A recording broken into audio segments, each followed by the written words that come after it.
జై శ్రీమన్నారాయణ. అందరికీ నమస్కారం అండి. ఈరోజు తిరుప్పావైలోని 27వ పాసురం, దాని పూర్తి వివరణ విందాము.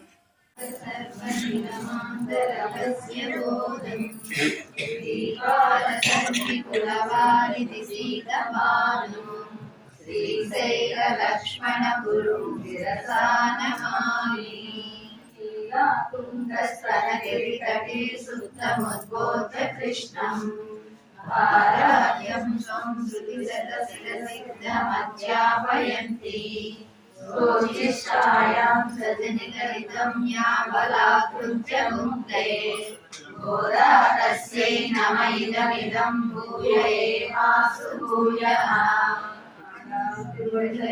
शरणम्.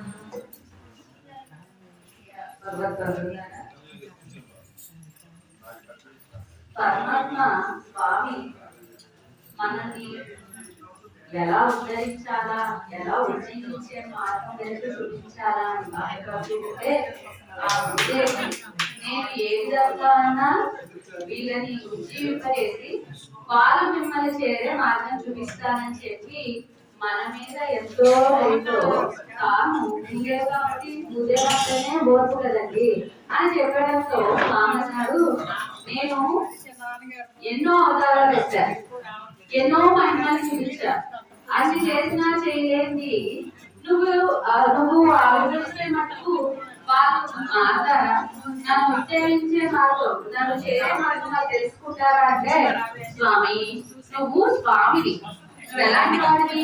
స్వామివి. ఏం చేసావు రామాయణంలో? నువ్వు సీతాదేవి కోసం సముద్రుడిని శరణవేడు. సముద్రుడిని శరణవేడావా? అక్కడ ఉండాలా? ఏం చేసావు? వెంటనే బాగా ఎక్కువ పెట్టేసావు. ఎక్కువ పెట్టేసినప్పటికి ఏమైంది అక్కడ? ఏమైంది? నీ అవతారానికి డబ్బే కదా. కృష్ణ అవతారం ఉంది. ప్రతి ఏదైనా ఎవరైనా తప్పు చేస్తే చాలు, క్షిపామి మిమ్మల్ని ఈ లోకంలో పడేస్తా ఆ లోకంలో పడేస్తా అన్నాం. అంటే ఏంటి? నువ్వు స్వామివి. చూడండి, ఇంట్లో కూడా మన తల్లి తండ్రి అంటే తండ్రి కొంచెం గాంభీర్యంగానే ఉంటాడు, తల్లి అలా ఉండదు. పిల్లలకి ఏది కావాలో తల్లికే తెలుస్తుంది. కాబట్టి నేను ఎవరినో తల్లి కాబట్టి వాళ్ళకి ఏం కావాలో నాకే తెలుస్తుంది. అది భూదేవి కొంచెం సహనం ఎక్కువ ఉంటుంది కాబట్టి నేను వాళ్ళలో ఒకరిగా అవతరిస్తాను, వాళ్ళు నిన్ను చేరే మార్గాన్ని నేను చూపిస్తాను అని చెప్పి మన మీద ఎంతో దయతో దేవతలు కూడా ఈ లోకంలోకి రారండి. ఎక్కడ ఈ భూలోకాన్ని పుట్టుకుంటే పాపం అంటుకుంటుంది, ఏ పాలు కూడా ఏడవలసి వస్తుందని దేవతలు కూడా అంటని ఈ లోకాన్ని మన మీద ఎంతో దయతో భూదేవి గోదాదేవిగా ఆవిర్భవించింది. ఎంత దయ చూడండి. అలాంటి ఆ గోదాదేవి ఈ 30 పాత్రల ద్వారా 30 రోజుల్లో స్వామిని ఏ విధంగా చేరాలి అంటే పెద్దలు ముందు పెట్టుకుని చేరాలి. అదేవిధంగా పెద్దల ముందు లేకపోతే మనం సేవించుకోవడం, స్వామి సేవించుకోవడం ఎందుకు? మనం ఇప్పుడు మన ఆచార్యులు తీసుకుని వెళ్ళాం అనుకోండి, మనం ఏం చేస్తాం? ముందు నేరుగా వచ్చేస్తే నా స్వామి దగ్గరికి వెళ్ళిపోతాం. అదే మన ఆచార్యం ముందు పెట్టుకున్నాం అనుకోండి, ముందు అక్కడ దండం పెట్టుకోవాలా అని చెప్పి గరుడాల దగ్గర దండం పెట్టిస్తారు. ముందు గజస్తంభం, తర్వాత గరుడాల, ఆ తర్వాత ముందు చుట్టుకోవాలి తిప్పురండి. అది చుట్టుకోవాలి తిప్పురండి అంటే ముందు ఆల్వాళ్ళు సేవించుకోవాలి. ఆల్వాళ్ళు అనుజ్ఞ తీసుకోవాలి, ఆ తర్వాత అమ్మ అనుజ్ఞ తీసుకోవాలి, ఆ తర్వాత స్వామి దగ్గరికి. ఇది క్రమం.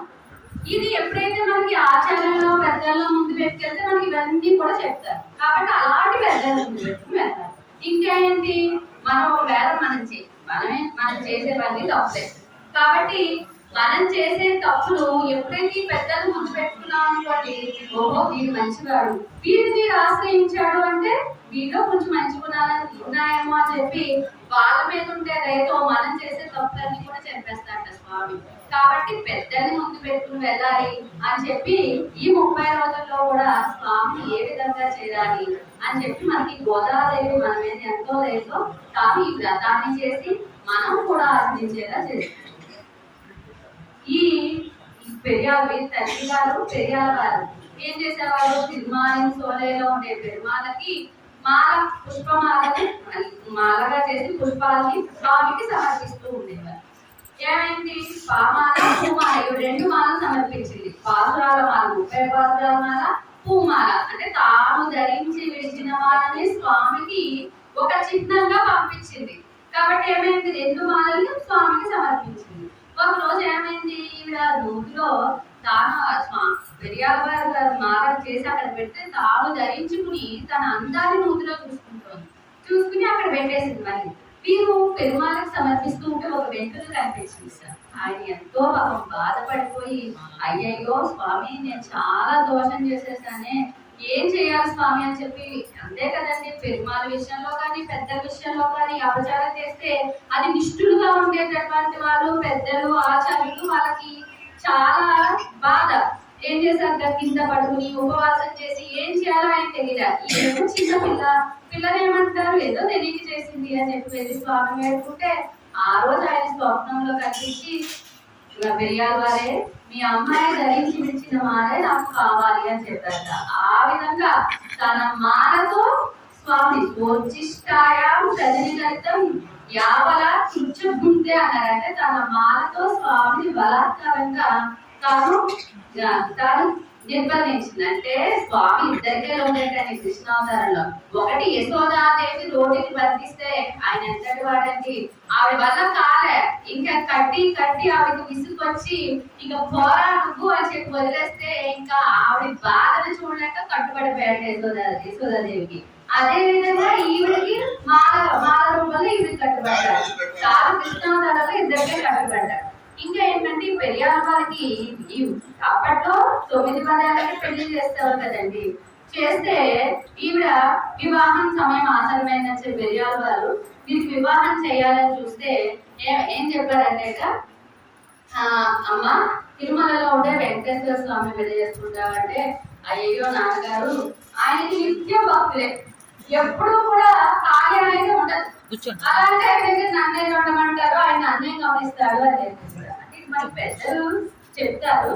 ఇంకా ఏంటంటే సరేనమ్మా ఆయన అక్కడే కదా కింద ఉన్నాడు గోవిందరాజ స్వామిని చేసుకో అంటే, బాబాయ్ నాన్నగారు వాళ్ళ అన్నగారు సంపాదించిన దానికి ఈయనకు కొలత వేసుకుంటూనే ఉంటాడు, అలాంటి ఆయన నన్నే చూస్తాడు అని అడిగింది. సరే అయితే ఉప్పు అప్పని పెళ్లి చేసుకోమా అంటే, నాన్నగారు ఆయన ఉప్పు లేకుండా తింటాడు, నేను వెళ్ళి ఉప్పు లేకుండా నేనెక్కడ తింటాను నాన్నగారు అని చెప్పారు. సరే అయితే దేవు వద్దు కానీ తిరువల్లూరులో కన్నా వీరరాజస్వామి చేసుకోమా అంటే, నాన్నగారు తిరువల్లూరులో ఎవరికైనా ఏదైనా రోగం వస్తే ఏదైనా ఇది వచ్చినా సరే అక్కడ స్వామికి ఉప్పుతో పోతే వాళ్ళకు కూడా రోగాలన్నీ కూడా పోతాయి అని చెప్పి అక్కడ స్వామి కూడా గల్ల పంచి కట్టుకుని ఉంటాడు, అక్కడ ప్రసిద్ధి అన్నమాట. కాబట్టి అందరూ కూడా వాళ్ళ రోగాలను వచ్చి ఆడికి చెప్పుకుంటారు, అలాంటి ఆయన నన్నే చూస్తాను వద్దు అని చెప్పి నేను కేవలం రంగనాథునే వివాహం చేసుకుంటాను అని చెప్పి ఆ మనసులో మాట గారికి తెలియదు. ఇప్పుడు ఈ రోజు పాత్రం ఏంటి అంటే, కుడారే లింగం చేరు ఉందనే వాటి పరలోడు యాపేరు సమానం నాడు ముడియం పరిసనా రంగాన చూడమే తోల్వలియే తోడే సెవిప్పూవే பாரமே எந்தனே பல்ஹாரம் யாமையும் ஆற எடுப்போம் அதன் பின்ன வாசோரும் மூடனே பேரு முயன்கே வைவாரா கூடி இருந்து குளிர்ந்தேர் ஓடுவாமை ఏమంటారు, కూడారే విల్లుం సేర్ గోవిందా అంటారు. కూడారే అంటే కూడనటువంటి వాళ్ళని అంటే ఆశ్రయించినటువంటి వాళ్ళు ఏం చేస్తారు, ఖచ్చితంగా చేస్తారు. ఆశ్రయించిన వాళ్ళు ఏం చేస్తాడు, చేస్తూనే ఉంటాడు ఆయన. మనకి ఉదాహరణకి రామావతారమే చూద్దాం. రామావతారాల్లో రావణాసుడు సీతాదేవిని అపహరించుకుని వెళ్ళిపోయాడు. ఈయన ఏం చేశాడు, అనేక విధాలుగా ప్రయత్నించాడు సీతాదేవిని తీసుకొచ్చి అపహరిస్తాడేమో అని. చూశాడు, సముద్రానికి వారధ నిర్మించాడు. సముద్రానికి వారధ నిర్మించాక అంగరుణ్ణి సుగ్రీవుణ్ణి పంపించాడు దూతలుగా. ఆ రావణాసుడు ఏమన్నా మారగాడేమో, సీతాదేవిని పంపిస్తాడేమో, ఈ యుద్ధం అది ఎందుకు అని చెప్పి అంగదుడు సుగ్రీవుని పంపిస్తే అయినా కూడా ఆయన ఏం కలగరా. ఎన్ని చేశాడండి రావణాసుడు, ఏదైనా సీతాదేవిని ప్రయోగ పెట్టాలని చూశాడు. రాముడి మాయా శిరస్సు తీసుకెళ్లి నీ రాముడిని మరణించాడు. అతనైనా రాముడిలో ఏముంది, జటాజూటము ధరించి ఉన్నాడు, అక్కడ అతనితో నీకు సుఖమేంటి, నువ్వు నన్ను పెళ్లి చేసుకో అని చెప్పి అక్కడ సీతాదేవిని ప్రయోగ పెట్టాడు. అనేక విధాలుగా ప్రయోగ పెట్టినా కూడా సీతాదేవి ఎక్కడా కూడా ఆయనకి ఇంత కూడా ఆయనకి ఇవ్వాలి సీతాదేవి. కాబట్టి ఇంక చూశాడు సుగ్రీవుని పంపించాడు, అంగదుని పంపించాడు, అనేక విధాలు. అంటే రాముడు కూడా పరమాత్మ లేదండి, ఎవరి మటుకు ఊరికే శిక్షించాలని ఉంటుంది. తండ్రికి ఎలా ఉంటుంది, దయతోటి. తండ్రి కూడా దయతోటే ఉంటాడు, కానీ తండ్రి గాంభీర్యంగా ఉంటాడు. ఉంటాడు. ఇద్దరిలో ఎవరో ఒకరికి భయం ఉండాలి కాబట్టి ఆయన ఏం చేస్తాడు, ఎలా అయినా సరే శత్రువుతో ఎందుకు రావణాసురుడు అని చెప్పి పంపించినా కూడా రావణాసురుడు ఒప్పుకోలేదు. అంటే నేను చాలా బలం కలవాడిని, నేను చాలా బల పరాక్రమాలు కలిగిన వాడిని, నేను ఏ విధంగా అన్నా రాముడిని చంపేస్తాను అని చెప్పి అంత ఇదిగా ఉన్నాడు. చివరికి ఏమైంది, యుద్ధం జరుగుతూ ఉంటే, పెద్ద యుద్ధం జరుగుతూ ఉంటే ఏం చేశాడు, రావణ ఈ చేతిలో ఆయుధం లేదు, నువ్వు వెళ్ళిపో, రేపు రా అని చెప్పాడు. ఇంకొకరైతే ఎవరైనా ఏం చేస్తారండి, అంత పరాక్రమం కలిగిన వాడు నేను అన్నారు. రాముడేమో ఈ రోజు వద్దు రేపు రా అంటే సిగ్గుతో చచ్చిపోతారు. ఆయన ఏం చేశాడు, తర్వాత రోజు మళ్ళీ ఆయుధాలు పట్టుకుని యుద్ధానికి వచ్చాడు. అప్పుడు అనుకున్నాడు, ఒకవేళ రాకుండా అక్కడతో వదిలేస్తుంటే రాముడు కూడా వదిలేసేవాడేమో, కానీ వచ్చి మళ్ళీ యుద్ధం చేశాడు, రావణాసురుడిని చంపేశాడు. అంటే చూడాలే విల్లుంటే చూడనటువంటి వారిని జయించేటటువంటి పరాక్రమం కలిగింది. గోవింద అంటున్నారు, అంటే గోవిందుడు. మనకి గోవింద అనే పదం ద్రౌపది వాడుతుంది. ద్రౌపది ఇంట్లో సభలోతానని ఒక ఆడదాన్ని కూడా చూడకుండా చీర లాగేస్తే గోవింద అని చెప్పి ప్రార్థిస్తుంది, వెంటనే రక్షించాడు. ఇంకా ఈయన గోవర్ధనగిరిని ఏం చేశాడు, అందరూ కూడా ఇంద్రుడికి ఆరింపు చేద్దామని చెప్పి పిండి వంటలు అన్ని కూడా చేస్తూ ఉంటే ఈయన ఏం చేశాడు, గోవర్ధనగిరికి పెట్టించి ఇంద్రుడి యొక్క అహంకారాన్ని అణిచినవాడు. ఆ గోవర్ధనగిరిని తన చేతులతో ఎత్తి మొత్తం ఊరిని, గోవులని అందరినీ కాపాడాడు. గోవులను అందరినీ కూడా కాపాడాడు కాబట్టి గోవింద అని వచ్చింది. ఆయనకి వైకుంఠంలో నిత్యముక్తుల దగ్గర ఉండేదానికంట ఈ గోవుల్ని రక్షించడమే, గోవులతో ఉండడమే ఆయనకి ఇష్టం. ఎందుకు అంటే అక్కడ ఎవరు నిత్యముక్తులు అంటే ఏంటి, వాళ్ళందరూ కూడా సదా వస్తుంది, అంటే వాళ్ళకి జ్ఞానం ఉంటుంది కాబట్టి ఈ గోవులు ఏంటి చెప్పినట్టు వింటాయి. వాటికి మేత ఎలా తినాలో చెప్తాడు, ఎలా నిండాలో చెప్తాడు, అన్ని చెప్తాడు. కాబట్టి గోవులతో ఉండడమే, కృష్ణావతారంలో ఈ గోవులతో ఉండడమే ఆయనకి ఇష్టం. గోవింద ముందన్నే పాడి పడేకుంటూ యాభై సన్మానం, మాకేం కావాలి, గొప్ప సన్మానం చేయాలి. ఎలాంటి సన్మానం అంటే సీతమ్మకి శ్రీరామచంద్రుడు మాట్లాడుకుంటున్నారు. రేపు బట్టాలు చేయడం అనగానే ఇద్దరు మూడు పిల్లలు అన్నాక ఎన్నో విషయాలు ఉంటాయి. మాట్లాడుకుంటూ ఉంటే మధ్యలో సుమంతుడు వచ్చాడు. దశరథ మహారాజు మిమ్మల్ని రమ్మంటున్నాడు అనగానే సీతాదేవి కొంచెం మనసు చిక్కుకున్నాడు. ఎంతో ప్రేమగా భార్యాభర్తలు మాట్లాడుకుంటూ ఉంటే మధ్యలో ఎవరైనా వస్తే ఎవరికైనా బాధే కదండి. కాబట్టి వచ్చి పిలిచేటప్పటికి ఆవిడ బాధపడేస్తారు. మీరు అయ్యయ్యో అందులో వస్తే రాముడు అంటే పరాక్రమం కలిగిన వాడు, రాజు అనేక పనులు ఉంటాయి. ఈ సుమంతుడు పిలిచేటప్పటికి బాధ కలిగి అయ్యో అని చెప్పి బాధపడుతుంటే సీతాదేవి ఒక మొహాన్ని చూసి శ్రీరామచంద్రుడు కొంచెం బాధపడి నన్ను క్షమించాలని చెప్పి తన మెడలో ఉన్న మాల తీసి సీతాదేవి చేశాడు. అక్కడ సీతాదేవికి ఏ విధంగా అయితే సన్మానం జరిగిందో నువ్వు మాకు ఇక్కడ ఆ విధంగా సన్మానం చేయాలి అని చెప్పి నాలుగు పరిజ్ఞానం అంటే ఎలా ఉండాలి అంటే ఈ సన్మానం లోకమంతా కూడా కీర్తించాలి. ఈ సన్మానం అలా చేయాలి మాకు అంటే గోపికలు వ్రతం చేస్తే కృష్ణ పరమాత్మ చూసారా ఎలా సన్మానం చేశాడో అని చెప్పి అందరూ కూడా తెలుసుకోవాలి, లోకమంతా కీర్తించాలి ఈ సన్మానాన్ని అని చెప్పి చాలా పెరుగు పడే పల్లాంటి సేపాలే పోల విలక్కే కొడియే విధానమే అని చెప్తున్నారు. అంటే ఏంటి, ఇక్కడ వీళ్ళు నిన్నటి పాత్రలో ఏం చెప్పారు, మాకు ధ్వజం కావాలి, శాంతిని కావాలి, ఇలా కొన్ని దీపం కావాలి అని అడిగారు. అంటే పరమాత్మ దగ్గర ఉన్న శంఖాన్ని అడిగారు, పరమాత్మ దగ్గర ఉన్న పరయ అనే వాద్యాన్ని అడిగారు, పరమాత్మ దగ్గర ఉన్న లక్ష్మీదేవిని కూడా అడిగారు, పరమాత్మ దగ్గర ఉన్న ధ్వజాన్ని అడిగారు. అంటే వాస్తవానికి ఏం కోరుకుంటున్నారంటే ఒక జీవుడు పరమపదించాక అంటే మరణించాక ముక్తిని చేస్తాడు. అక్కడ చేరినప్పుడు ఏం చేస్తాడు అంటే విరజా నదిలో స్నానం చేసిన వెంటనే పరమాత్మ అంటే వీళ్ళు ఇండైరెక్ట్ గా ఏమడుగుతున్నారంటే పరమాత్మని మాకు ముక్తి కావాలి, మాకు మోక్షం కావాలి అని అడుగుతున్నారు అనమాట. నిన్నటి పాస్టర్ మాకు ఇవన్నీ కావాలి అని అడిగితే అవన్నీ ఎందుకు అని అడిగితే ఆయన ఏమన్నా నా దగ్గర ఉన్నావు మీకు ఇస్తారా అంటే ఒకటేంటంటే అవన్నీ ఇస్తే పరమాత్మ దగ్గర శంఖం ఇచ్చేసి పర ఇచ్చేసి లక్ష్మీదేవిని కూడా అడిగేశారు. అన్ని ఇచ్చేస్తే పరమాత్మ కూడా ఆటోమేటిక్ గా వీళ్ళ దగ్గరికి వచ్చేస్తారని ఒకటి. ఇంకొకటి ఏంటి అంటే ఇవన్నీ కూడా ముక్తిని పొందే మార్గం కాబట్టి మోక్షం కావాలి. ఎప్పుడైతే ఈ జీవుడు విరజానదిలో స్నానం చేశాడో ధ్వజం అంటే గరుత్మంతులు వారు వస్తారు, చాందిని అంటే ఆదిశేషులు వారు వస్తారు, పల్లాడు అంటే పెద్ద అక్కడ నిత్యముక్తులు అందరూ కూడా వీటిని పల్లాడు పాడుతూ పరమాత్మ వీళ్ళని అలంకరించారు. అప్పుడు ఏమవుతుంది, ఎప్పుడైతే వీడు విరజానదిలో స్నానం చేశాడో ఈ దేహం ప్రాకృతమైన దేహం కాస్త వాడికి తొలగిపోయి అక్కడ నిత్యముక్తులతో సమానం అయిపోతాడు. అంటే అప్రాకృతమైన దేహం పొందుతాడు ఈ జీవుడు. కాబట్టి ఏమవుతుంది, అప్పుడు పరమాత్మే వీళ్ళని అలంకరిస్తాడట. కాబట్టి మాకు మోక్షం కావాలి అని చెప్పి మూడనైపోయేది ముయంకై వరవార. ఇక్కడ చూడండి అసలు ఇక్కడ ఈ రోజు కూడాలే ఉత్సవం అంటారు. ఇంకోటి ఏంటి, పరవాణం అక్కారు అడిసే అంటారు. దాన్ని ఎందుకు చేస్తారు అనేది తెలుసుకుంటాం. ఇక్కడ ఏంటి అంటే మూడనైపోయేది ముయంకై వరవార అన్నారు. చూడండి వీళ్ళు ఇప్పటిదాకా ఏం చెప్పారండి, వ్రతం ఆచరిస్తున్నాం మేము, నెయ్యునో పాలునో అని చెప్పారా లేదా, నెయ్యి తినము పాలు తినమని మేము పెట్టుకున్నాం ఆ వ్రతం అని చెప్పారు. ఇప్పుడు ఏం చెప్తారంటే మేము నెయ్యి పాలు తినలేదు కాబట్టి కృష్ణ పరమాత్మ కూడా నెయ్యి పాలు తినకుండా ఉన్నాడట. అంటే నా భక్తులు తినంటే నేను ఎలా తినాలి అని చెప్పి ఆయన కూడా తినకుండా ఉన్నాడట. అప్పుడు ఆవులు ఆ పాలు పెరుగు నెయ్యి అలా ఉండిపోయాయి కాబట్టి ఆ నెయ్యి ఎక్కువ ఉంటుంది కదా. కాబట్టి ఇక్కడ ఆ నెయ్యిని అక్కారు అడిసే అనే ప్రసాదంలో అంటే బియ్యం ఇప్పుడు ఎంత అంటే బియ్యం చాలా తక్కువగా ఉన్నట్ట, పాలు అలా ఉంటారంటే ఇంకా నెయ్యి విషయానికి వస్తే ముయంకై వరవారు మోసేదాకా కారంట.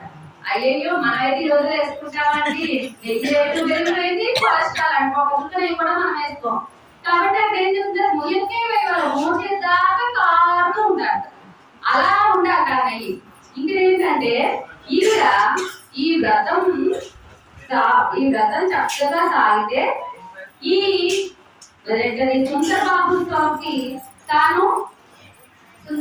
స్వామికి తాను ఈ అక్కారు అడిసే అనే ప్రసాదాన్ని చేసి నివేదిస్తాను అని మొక్కుకుంటుందండి. ఎందుకు అంటే వాళ్ళ తండ్రి గారు అయినటువంటి ఫిర్యాదు వారు ఇప్పుడు కూడా మనం చూస్తూ ఉంటే పెద్ద పెద్ద ఉపన్యాసాలు చదువుకున్న వాళ్ళ ఇళ్ళల్లో తల్లిదండ్రులు తండ్రి ఏం చేస్తాడు, ఉపన్యాసం చెప్తూ ఉంటాడు, ఆ పిల్లలకు కూడా అటు అయితే చెవులు పడుతూ ఉంటాయి. సంగీత విద్వాంసం అయితే సంగీతం చెవులు పడుతుంది.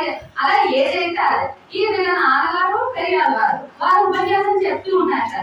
ఏంటి అంటే కృష్ణ పరమాత్మ మొత్తం అక్కడ గోపబాలకులు అందరితో కలిపి చద్దన్నం తినే ఘట్టం చెప్తున్నారు ఫిర్యాదు. ఏంటి అంటే చెలరేగి కొసరి తెచ్చిన ఊరగాయలు వేల సందుల నెల వెలయ నిరికి సంకరించడము చక్కన కూర్చుండి ధర్మ భాషకు నగవలగదు యాగబోత కృష్ణుడు నమరులు వెరగొండ సైత వంగుదల చల్లి గుడిచే. ఏం చెప్తున్నారు, ఈ వీళ్ళందరూ ఏంటంటే యశోదాదేవి ఏం చేసింది, నువ్వు అడవులకు వెళ్ళిపో ఆవులు కాసుకో అని చెప్పి అప్పుడు ఏం చేస్తుంటా ఇంకా చద్దన్నం మూట కట్టి అప్పట్లో ఏం చేసేవారు, ఇప్పుడైతే డబ్బాలా ఎక్కువ వస్తే అప్పట్లో లేవు కదా, ఒక బుట్ట లాంటిది పెట్టి దానికి ఒక బుట్టి లాంటిది కట్టి వాళ్ళు ఒక కర్రని పెట్టుకుని వెళ్తూ ఉంటారట.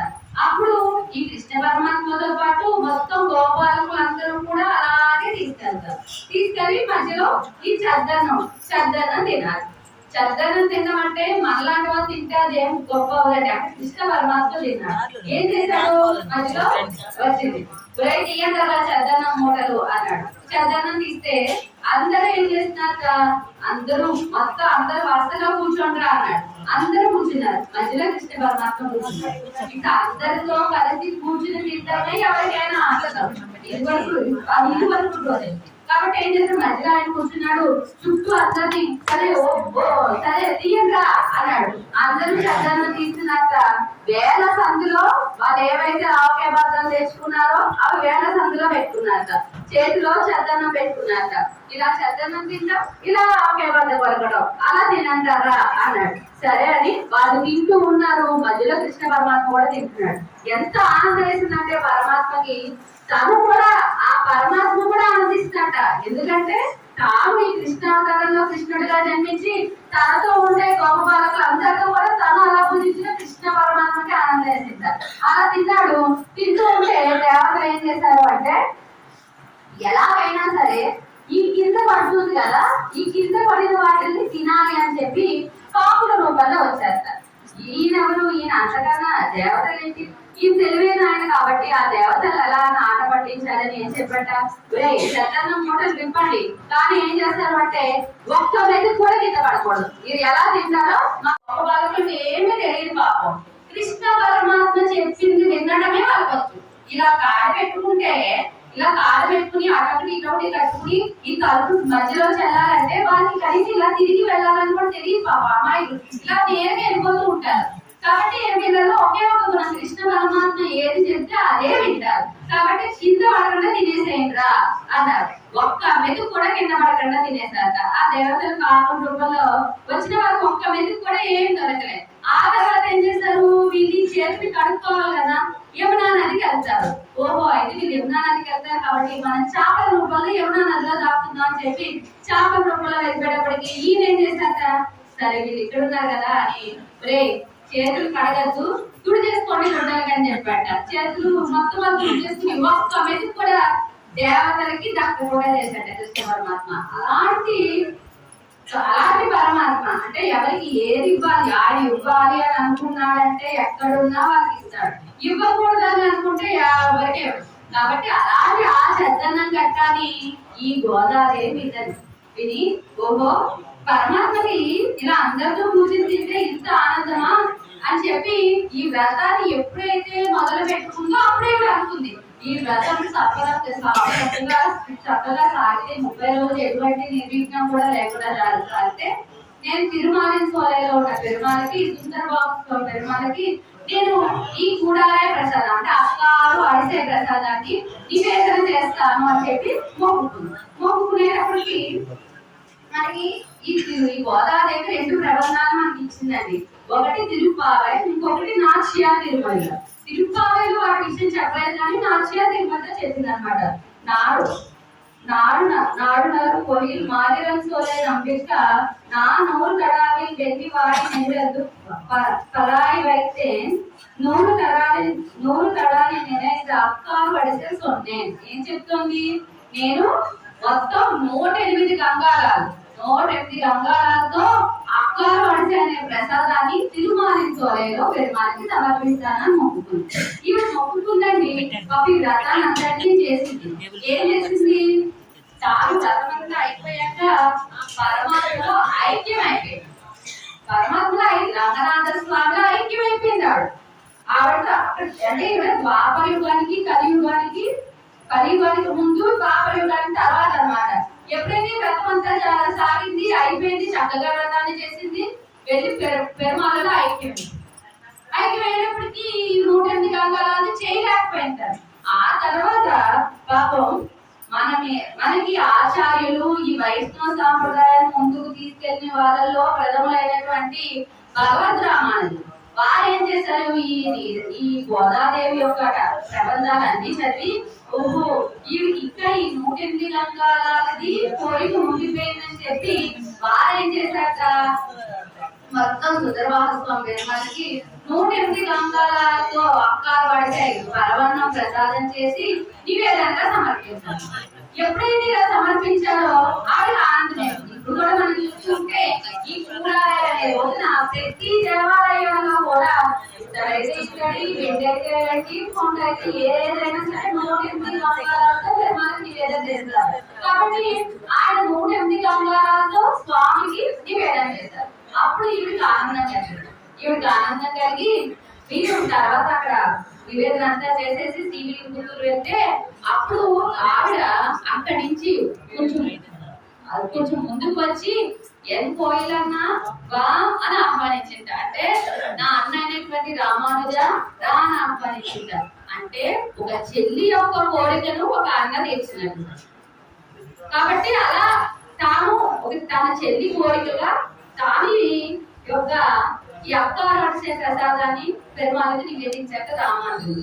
అందుకే మనకి రామానుజ అష్టోత్తరంలో ఈ గోదాగ్రజాయ నమః అంటుంది. అదే గోదాదేవి అష్టోత్తరంలో ఎపిదాదు సహోదరియే నమః అంటుంది. కాబట్టి ఇక్కడ మనకి ఆ విధంగా రామానుజుడు దీన్ని చేశారు. కాబట్టి ఇక్కడ అప్పటి నుంచి కూడా ఈ ఉత్సవం జరుగుతూనే ఉంది రామానుజుల ద్వారా. ఇప్పుడు ఇలాంటి ఈ ఉత్సవాన్ని అప్పటి నుంచి రామానుజులు ఎప్పుడైతే చేస్తారో అప్పటి నుంచి కూడా మనం చేస్తూనే ఉన్నాం. ఇక్కడ ఒక విషయం చూడండి, గోదాదేవి తాను జనాలందరినీ ఉజ్జీవించడం కోసం మనలో ఒకరిగా అవతరించింది, అమ్మే అవతరించింది. ఈ రామానుజులు ఏంటి, మనందరి ఆయన అంటున్నారు కదా, గోదాదేవి మనలందరినీ ఉజ్జీవించడానికి మనలో ఒకరిగా అవతరిస్తే ఈయన ఏం చేశారు, అలాంటి లోకమంతా కూడా ఉజ్జీవించాలని ఈయన కూడా ఏం చేశారు, తిరుమంత్రాన్ని అందరికీ చెప్పారు. కాబట్టి అలాంటి గొప్ప మహాగౌరు అన్నమాట వాళ్ళు. మనకి ఇంకా ఏం చెప్తారు అంటే, మనం ఇప్పుడు చెప్తున్నాం కదా గోపికలు గోపికలు అని చెప్పి 5 లక్షల గోపికలు చెప్తున్నాం కదా. ఈ గోపికలు కూడా ఎవరు అంటే మనకి శ్రీరామాయణంలో చెప్తారు. రామాయణంలో దశరథ మహారాజు ఏం చెప్తాడు, రాముడు నేను అడవులకు వెళ్ళిపో అని చెప్తే ఈ రాముడు సీత లక్ష్మణుడు అడవులకు వెళ్తూ ఉంటే మధ్యలో మహర్షులు కనిపిస్తారు.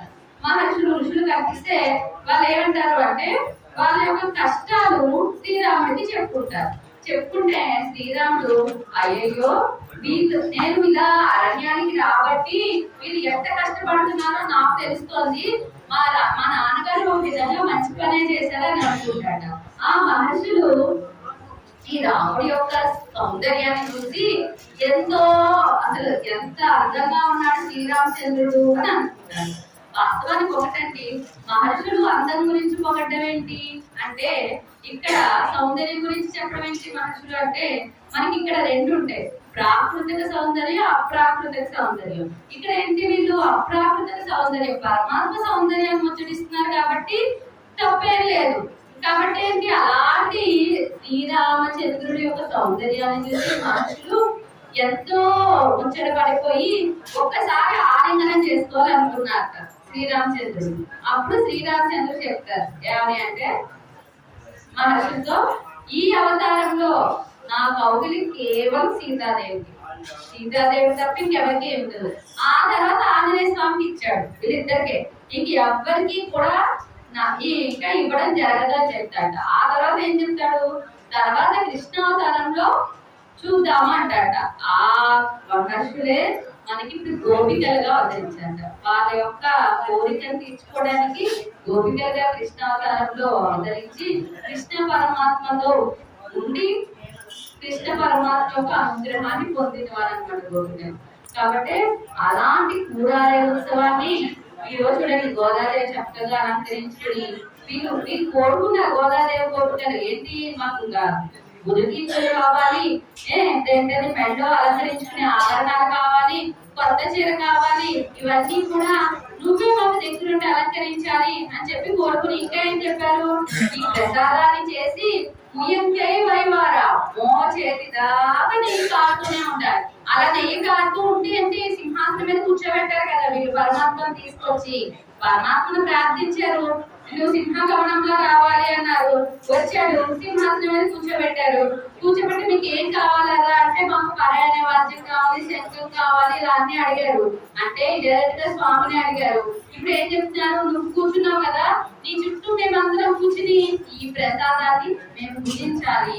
అప్పుడు మేమందరం కూడా సంతోషంగా కూడి ఇருந்து కులిందే దూరం కావాలి, అంటే నీతో కూడి అందరం కూడా ఈ ప్రసాదాన్ని పూజించాలి అని చెప్పి గోదాదేవి పరమాత్మని ఈ పాత్ర ద్వారా ప్రార్థించింది.